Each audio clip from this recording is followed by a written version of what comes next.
So I am Imam Muhsin Hendricks. I am the Executive Director of Al Ghurba Foundation, and I'm also an Imam by training. I was born and bred in Cape Town, and my sexual orientation, I am attracted to the same sex. I didn't really want to be an Imam. My family was fairly conservative Orthodox Muslim. The mosque was about a stone's throw away from our house, so my life was pretty much the mosque and the home. And so my mother was teaching in this mosque, my grandfather was the Imam in the mosque, my father was the spiritual healer in our communities. So I grew up with that kind of religiosity. And within that, there was here and there it was dropped conversations around homosexuality and that these people are going to hell. And so already at a very early age I realized that I am one of those. And so I was conflicted between the beautiful messages I heard from my parents and my grandfather about God being immensely compassionate. And so I was questioning, how can this immensely compassionate God reject me for something that I didn't even choose? So I was conflicted, and I wasn't trusting of the messages that I got from religious leaders. And so I wanted to find out for myself, what does God say? And so from the age of 18, I started looking at ways of getting more Islamic knowledge. So I actually signed up for or applied for a scholarship to study in Pakistan. Little did I know that when I got to Pakistan, the kind of school that I was enrolled in was a Salafi school, so a very orthodox and strict version of Islam. So already my decision was that I just want the basics from this group of people, and so that I'm able to do in my own research, because I will have the foundation and the principles of, tafsir, the interpretation of the Quran. There were moments when I was questioning. There were moments when I was fighting with God. And then there were beautiful moments, because for me it was always that there was God and God's presence in my life, and that there was a personal relationship between me and God, so that I was never disconnected from that. But there were a lot of times when I was disconnected from my culture, the way certain things were communicated in my culture, in my religion.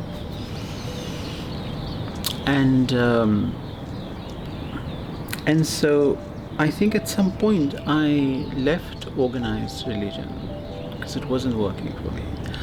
And I started focusing more on enhancing my relationship with God. And then I realized that this was actually exactly what my father did, because he became a Sufi, and within Sufi Islam, we believe in the soul, and that the soul doesn't have a gender. So what we come into with in this world is really just to challenge us, and so that we can grow through those identities. But really what is important to God is the state of your soul. And so my Islam became that, very personal. Often within LGBTI spaces, right at the beginning of my activism, I felt marginalized within a community that I thought was my community. And I slowly came to make peace with that, because I came to realize that the very same thing that was giving pain to people, I was representing that. And so I came to understand that for a lot of people, religion was the enemy, and why should the enemy be sitting in the room? And so part of my work became then to make people realize that that very same faith that we feel is discarding us can also be our healing. And indeed it has been for a lot of people. And then I started my activism, and 2007 my first documentary came out, A Jihad for Love. And then with that was also the fatwa from the Muslim Judicial Council that I am spreading propaganda and I'm out of the fold of Islam, and anybody who's going to follow me is also out of the fold of Islam. But obviously it separated me from the Muslim community. But you come to accept it because there is a higher purpose, which is, the work that I'm supposed to do, and I focus more on the lives that I have, been instrumental in changing, and so that was the focus for me, not necessarily the repercussions and the hatred that came from within my community. So over time, I think I became less religious and more spiritual.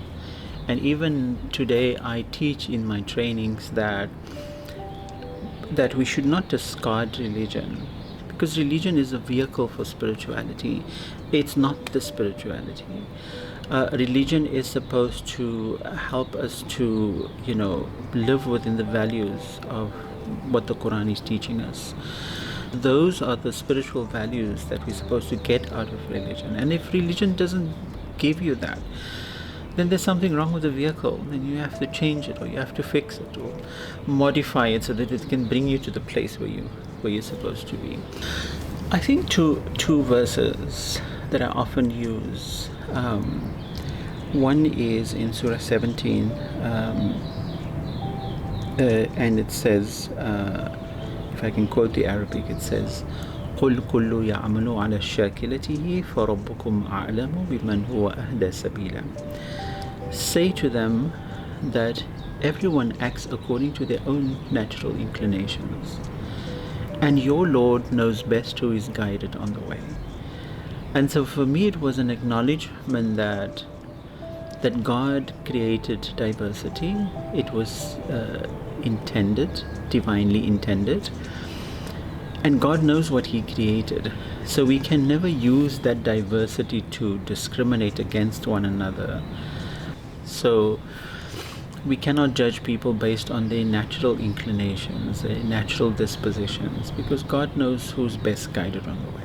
And then the second verse that always stands out for me is the verse where God says, وَنُنَزِّلُ مِنَ الْقُرْآنِ مَا هُوَ شِفَاءٌ وَرَحْمَةٌ لِلْمُؤْمِنِينَ. And we have not revealed in this book anything but that which is a healing and a mercy to the believers. When we do interpretations or inferences from the Quran, it has to lead to healing and mercy. And so when we interpret, for example, verses of Sodom and Gomorrah to be God's condemnation for homosexuality, that can't be God. That can't be merciful. It's not compassionate. It's not healing for a community that exists. I think as a religious leader, I think I have a responsibility to help people to heightened levels of consciousness, to an authentic relationship with the divine. And I think that my concern is around how religion is communicated. My concern is around the guilt that is instilled in people because of religion, the shame that is associated with being queer, and religion being used to justify that. And the fear tactics, if you do this, then that's going to happen to you, and if you do this, and then you're going to be punished, and all of that. So, and I think if we go down that route, we create more harm, and I think there's already so much of pain. We are a wounded community, and so we should focus on the nourishing things within religion that we should hold on to, and just discard the rest of it. Nobody has a monopoly over faith. Faith is a very personal thing. Connect to those communities or those groups within faith that serves your needs, and disconnect from the faith or the path of religion that doesn't serve you. I think, in Islam we say that each one of us has the Spirit of God within us, because God said, وَنَفَخْنَا فِيهِ مِنْ رُوحِنَا, we blew our spirit into them when we created them. So God is all good, God is all merciful, God is compassionate, and so we all have that ability to be compassionate within ourselves, and God is authentic. And so if there's anything that doesn't resonate with us, it is because it doesn't resonate with God. And so leave that, because in any case, if we examine it, it was created by man. Religion was molded and shaped by man. I always say that prophets never came to establish a religion, they came to establish values, and we took those values and we created a religion out of it. So let's go back to the sources. What are the values that God wants us to live with? Compassion, justice, inclusivity. So perhaps it's time to go back to the basics.